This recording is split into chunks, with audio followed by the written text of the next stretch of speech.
चाणक्य के सर्वश्रेष्ठ अनमोल विचार। चाणक्य नीति संपूर्ण अध्याय 14। गरीबी, दुख और एक बंदी का जीवन, यह सब व्यक्ति के किए हुए पापों का ही फल है।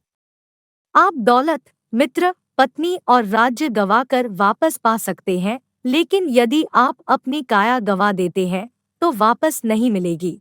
यदि हम बड़ी संख्या में एकत्र हो जाएं तो दुश्मन को हरा सकते हैं।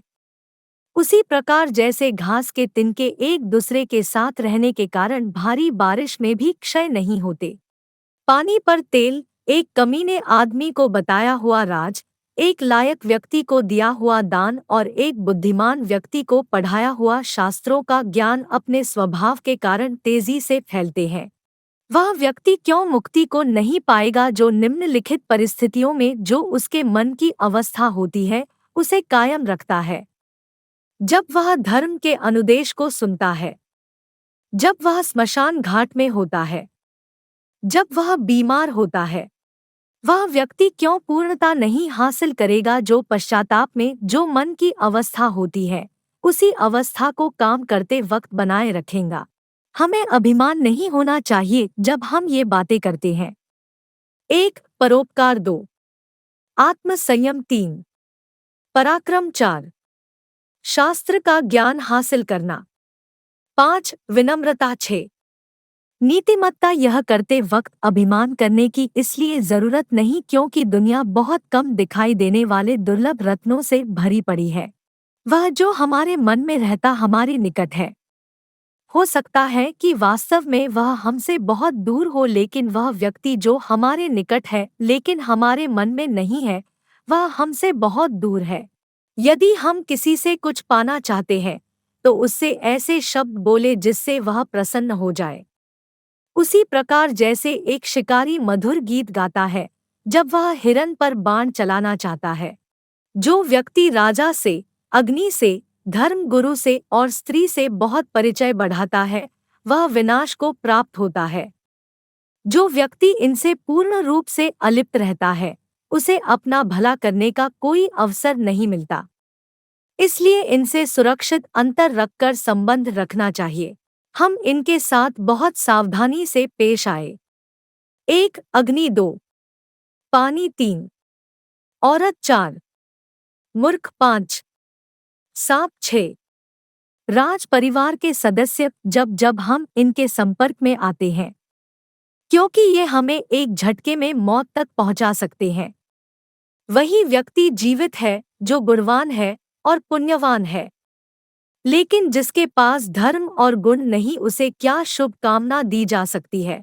यदि आप दुनिया को एक काम करके जितना चाहते हो तो इन 15 को अपने काबू में रखो। इन्हें इधर उधर ना भागने दे। 5 इंद्रियों के विषय। 1. जो दिखाई देता है। 2. जो सुनाई देता है। 3. जिसकी गंध आती है। 4. जिसका स्वाद आता है। 5. जिसका स्पर्श होता है। 5 इंद्रिय। 1. आँख। 2. कान। 3. नाक। 4. जिह्वा। 5. त्वचा। 5 कर्मेंद्रिय। 1. हाथ। 2. पाँव। 3. मुँह। 4. जन्नेन्द्रिय। 5. गुदा। वही पंडित है जो वही बात बोलता है जो प्रसंग के अनुरूप हो, जो अपनी शक्ति के अनुरूप दूसरों की प्रेम से सेवा करता है, जिसे अपने क्रोध की मर्यादा का पता है। एक ही वस्तु देखने वालों की योग्यता के अनुरूप बिलग बिलग दिखती है, तब करने वाले में वस्तु को देखकर कोई कामना नहीं जागती। लंपट आदमी को हर वास्तु में स्त्री दिखती है, कुत्ते को हर वस्तु में मांस दिखता है। जो व्यक्ति बुद्धिमान है वह निम्नलिखित बातें किसी को ना बताए। वह औषधि उसने कैसे बनाई जो अच्छा काम कर रही है, वह परोपकार जो उसने किया, उसके घर के झगड़े, उसके पत्नी के साथ होने वाली व्यक्तिगत बातें, उसने जो ठीक से न पका हुआ खाना खाया, जो गालियां उसने सुनी। कोकिल तब तक मौन रहते हैं जब तक वो मीठा गाने की काबिलियत हासिल नहीं कर लेते और सबको आनंद नहीं पहुंचा सकते। हम निम्नलिखित बातें प्राप्त करें और उसे कायम रखें। हमें पुण्य कर्म के जो आशीर्वाद मिले। धन, अनाज, वो शब्द जो हमने हमारे आध्यात्मिक गुरु से सुने। कम पाई जाने वाली दवाइयाँ। हम ऐसा नहीं करते हैं तो जीना मुश्किल हो जाएगा। कुसंग का त्याग करें और संत जानों से मेलजोल बढ़ाएं। दिन और रात गुणों का संपादन करें। उस पर हमेशा चिंतन करे जो शाश्वत है और जो अनित्य है उसे भूल जाए।